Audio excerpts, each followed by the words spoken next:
Welcome to Story Comic Presents, where we interview amazing storytellers and artists. This is episode 422. I'm your host, Barney Smith of StoryComic.com. We're excited to have back with us famed Vermont author and folklorist, Joseph Citro. Joe. Barney, hi. Nice to be with you again. I know. And so we mentioned before the show that this is your third time on the show, which makes you officially get the moniker friend of the show. So you'll get bumper stickers and all that stuff. See, there you go. Yeah, send them over. So Joe, you came out with I noticed because I follow Joe Citro's work. I follow your work all the time, and I noticed that there was a press release that came out that there is a re-release of your book, The Gore. Yes, that's coming out, and it's going to be released. It's not released yet as of this recording, but it's soon to be released. Correct? It should be available here and there right now. Okay. I know it's available on Amazon. I've seen that, but it takes a while to get from there to any bookstores that are going to be brave enough to stock it. So we'll see. But it's out. It's available.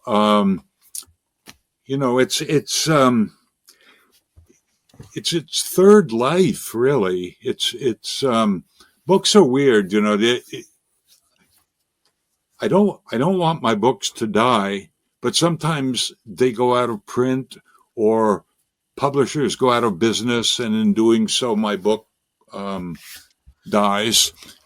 So this is having a third reincarnation, actually, and I'm just delighted. I would hate to see it go, and ebooks are somewhat unsatisfying. Ebooks are kind of like the ghosts of books. A real book will pass on, and then the ebook will remain available. And now it's back incarnate. It's going to be with us for a while. I'm delighted to know that it's out there somewhere. Right. So let's talk about The Gore a little bit. So we don't want to give away any of the juicy details of it, but could you kind of start by telling us a little bit about the novel and what inspired the story? Happy to. What actually inspired it was the title, The Gore. When I came across gores in Vermont, I was just fascinated by these little parcels of land that are really in no town. They're created, I think, probably in the 18th century when Vermont was being surveyed, and surveyors made little errors. So there might be little triangles or little patches of land that were not in any jurisdiction. And in effect, they're what we used to call no man's lands. They weren't subject to any laws or anything. They were just little independent parcels. I think they were created by mistake. And if so, great. It seemed like a perfect place to set book. So I'd always wanted to write. I'm not sure if the term is still used, but what we used to call boys' adventures or children's adventures, things like the Swiss Family Robinson or Treasure Island or something like that. The sorts of books where we wet our teeth on reading and got real excited about. I always wanted to write one of those, and that's what I started to do with this. The main protagonist is a kid and his friend, and they get tangled up in something pretty mysterious. It starts when a guy who's working for the power company, whose name is Claude Levine, affectionately known as Lunker Levine, and he's out in the woods doing something, checking the power lines, and he sees something. We don't know exactly what it is, but it upsets him terribly and is apparently so weird and so disturbing that ultimately it leads to his suicide. So his son and his son's best friend and an old man that lives in that neck of the woods decide to go up into the mountains, up into the Gore, and see if they can discover what it was that Mr. Levine saw that troubled him so greatly. And that's kind of the launching pad. In the book, there's a lot of interesting to me anyway. All my fiction is rooted in legitimate Vermont history and folklore, and there's a lot of it here. In addition to the Gore, there's some mysterious stones that may or may not have religious significance. There's a wonderful old coot by the name of Harley Spooner, who is pretty sure he knows what's going on and kind of wants to direct the action of the book in sort of a colorful, crotchety, old curmudgeonly way. And there's just a lot of background and history. And it's difficult for me to talk about it beyond that because it is ultimately a mystery story. And I have to, I can go so far as to say there are a lot of clues about what's going on, but I really don't want to say the solution to the mystery. And the whole book builds up to that revelation. So it was marketed originally when I originally wrote it. It was published by Warner Books, which was a big, probably arguably the biggest publisher in the world at that time. And they weren't really interested in it, and they called it a horror novel. Huh. And it's not. It's a mystery novel, or it's a boy's adventure. But it was marketed as a horror novel, and it kind of got typecast that way. And I'm hoping in this new edition it won't be so easily dismissed. So we'll see. So I just, as you were talking, I just wanted to let our audience know that Gores, as far as my research goes, only exist in Maine and Vermont. There's 4 Gores in Vermont and there's 8 Gores in Maine. And they basically, it's a piece of irregularly shaped land left over from original surveying. So yeah. And some of them there used to be more in Vermont, but they got taken into the towns that bordered them. Right. The one in my book is imaginary. I just made it up, but it's up in the Northeast Kingdom. Yeah. In a town called Eureka. And it's right. That's your neck of the woods, isn't it, Barney? Aren't you up in Northeast Kingdom? Yeah. That's right. Yeah. Yeah. So you should read it. Yeah, and the thing about it, because there's 4 Gores in Vermont, and 3 of those are actually in the Northeast Kingdom in Essex County. So, yeah, it had to be there. Yeah, it's perfect. I know. Yeah, and so I guess my next question for you then is like, you are the quintessential folklorist of Northern New England and Vermont in particular. And a lot of your stories have a folklore aspect to it that you put in. How do you weave folklore into your fiction? Well, I started out writing just fiction, but I was in Vermont. I've always been in Vermont. I'm fascinated by the state, fascinated by the history and folklore of the state. And when I started writing, I had 3 novels in mind based on legitimate folklore.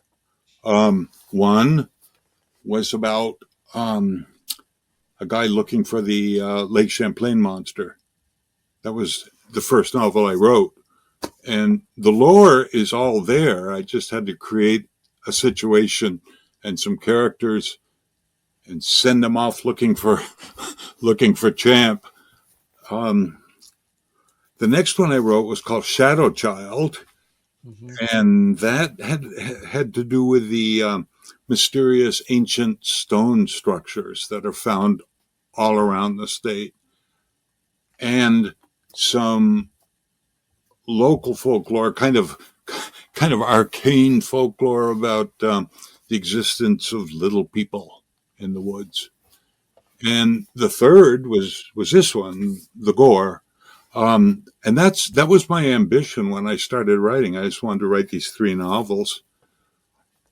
I wasn't even thinking about collecting the folkloric stories independent of the novels.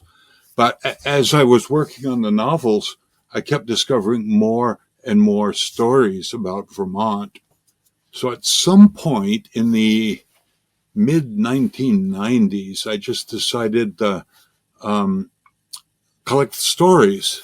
Forget the fiction. The stories often are closer to fiction or more strange than fiction. So I discovered a couple of things. One, I wanted to be the one to collect those. And 2, nobody else ever had. Nobody else rounded up Vermont's weird tales. We have people like Abby Hemingway, who rounded up a lot of Vermont history and really devoted herself to collecting and kind of corralling all the state's history. But no one had ever done it with the weird stories. And somehow that seemed important to me. So I just decided that was my mission in life, collect those stories. So I put the fiction aside and started collecting Vermont's tales. And it seems to be a well that just keeps filling up. I mean, I'm not going to be able to collect them all, and hopefully somebody else will come along who can, pick up where I leave off. But I'm still at it. It's funny. It's as I'm talking about this, just the idea that no one has ever collected those stories, and I thought it would be important to round them up. And I guess other people maybe don't feel it's that important or something. I am happy to have done it, and that will be my contribution to the state when I move on to the next realm. Well, hey there. If you're enjoying our podcast, don't forget to subscribe on YouTube or leave us a 5-star review on your favorite podcast platform. Your support means the world to us and helps us keep this show going. We love hearing from you, so any feedback is welcome. And thank you for being a part of our podcast family and for all your support. It truly means a lot to us. Because I remember in a previous interview, you mentioned that it wasn't your job to judge a story, whether if it was true or not, but you wanted to collect them as a folklorist.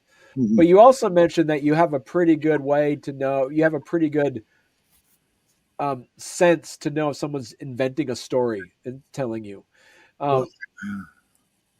As of recent, as people still come and give you stories, is there a recent addition to your collection that you found extremely interesting? Well, things kind of slowed down during the pandemic, right. Because I had to be out chasing these stories and actually interviewing people. In many cases, the people I was talking to were elderly or in danger of catching COVID. So things sort of slowed down. I think the last story that really caught my attention was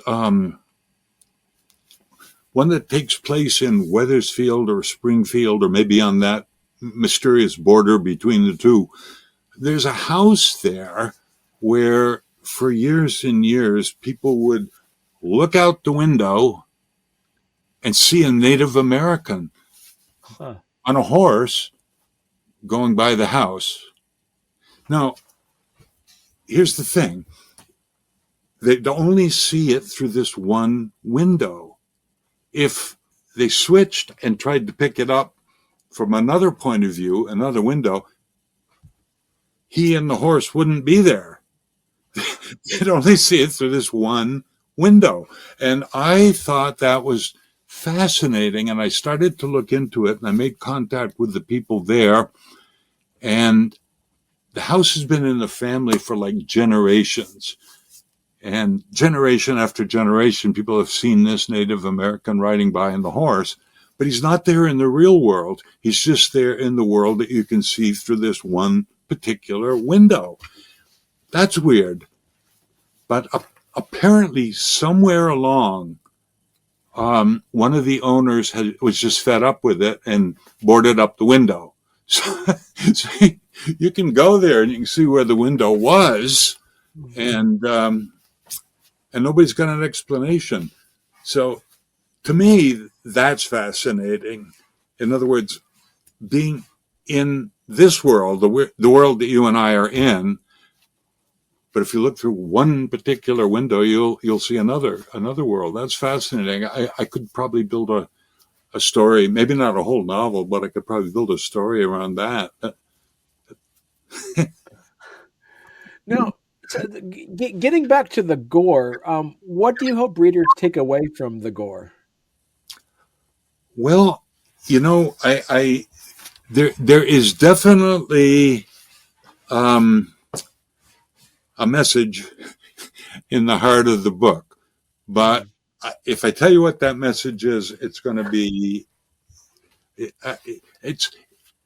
it's a very benevolent book. I'll say that. And on the surface, it might seem to be sort of horrific and scary, in the same way that Treasure Island is scary because of the battles and the pirates and everything. But at its heart, there's something good and something golden right at the heart of this book.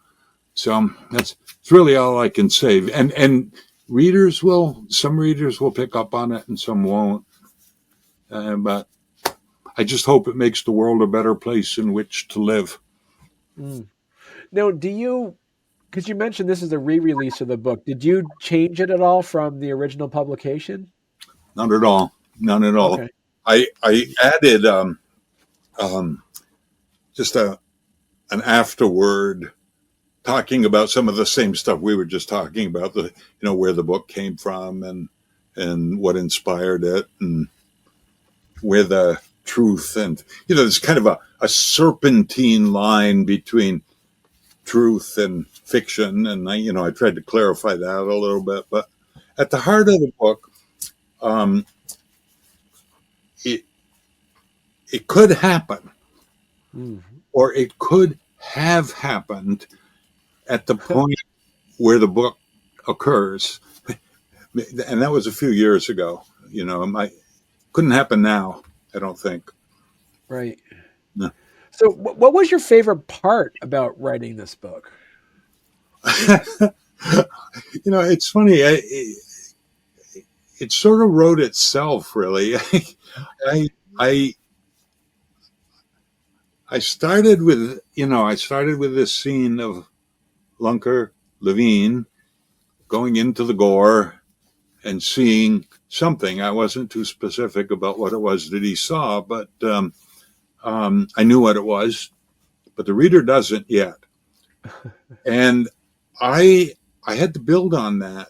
And I love these old time Vermonters. They're definitely a vanishing breed. Those that speak the language, if you know what I mean. Those that have the values that they had a century ago. And and I like to try to portray them, and that was fun. That was part of my adventure in writing the book, was trying to get these old guys just right. These are people that I sort of grew up among when I was a kid in here in Vermont. There were still some of these guys that would come to town in a wagon instead of a car and stuff like that. So it was it was all true at one time. It's less true now, I think. They're dying off, them old timers.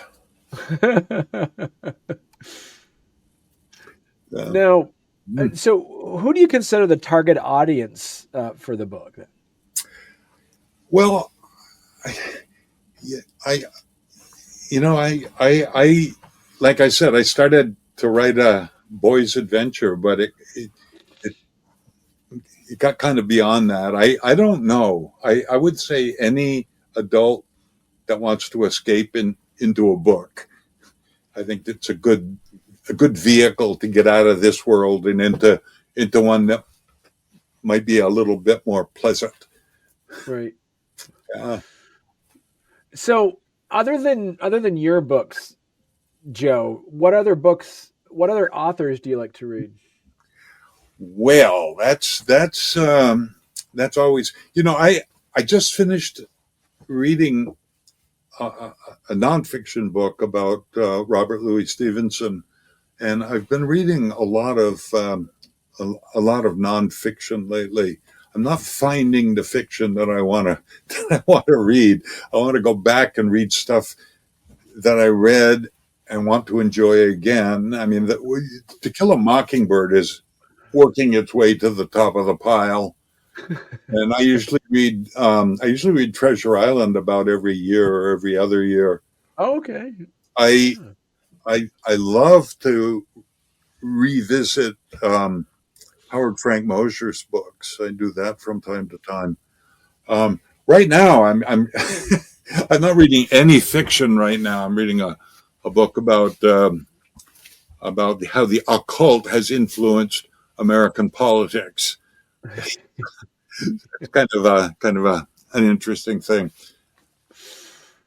No, so you and our mutual friend Bob Brunel are working on something new too. Well, yeah, we started this series of little books about Vermont stories, and as I told you in that previous interview, it doesn't matter to me if the stories are, swear on a Bible, truthful, but they do have to be rooted in Vermont lore, sort of. They have to have roots. I'm not going to reproduce stories that somebody is just extemporizing. It's got to have some tradition in the community, in the state, and those are what Robert and I have been collecting, and I've been writing them, and he's been illustrating them, and we've done 3 books together of that series, and we just sent off to the publisher a new version of the Ghost Guide, the Vermont Ghost Guide, and it's bigger and more stories, more ghosts. It's got lots more illustrations.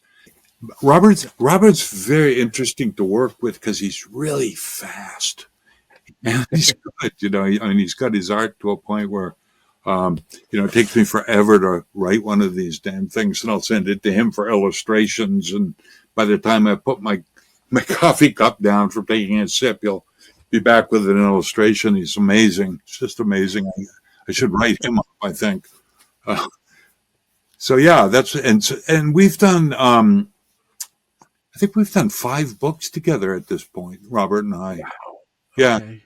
the Ghost Guide, one called the Vermont Ghost Experience, which is my admittedly most skeptical book. I get into the why of things a little bit more than just simply repeating the stories. I get more analytical about them. Right. And then the 3 little books that we've done together, small ones. Right. So Joe, what's next for you then? Well, I've got a few things that I want to. I've got 2 more novels that I want to bring back to life. So I'm going to do the rituals and the magic and see if I can't, bring those back from the grave. One is called Guardian Angels, and the other is called The Reality Conspiracy. we're looking for a new title on that one because the title makes it sound like a little bit like science fiction, and it's not science fiction. But Right. so I got those two, and I want to bring those back to life if possible. And I'm working on something that may be a little closer to the boy's adventure that I tried to write when I was writing the Gore, which is going to be it's a novel that actually is aimed at young adults. So I'm working on that. That's kind of and then Corey Furman and I are working on a book of short stories, of my short stories. So he and Corey's illustrating them. He does wonderful work. So there you have it. And depending on how much time I have left, I may get those things done, and I may not. And if not, we can pick up on the Ouija board. Yeah, that's right. Yeah.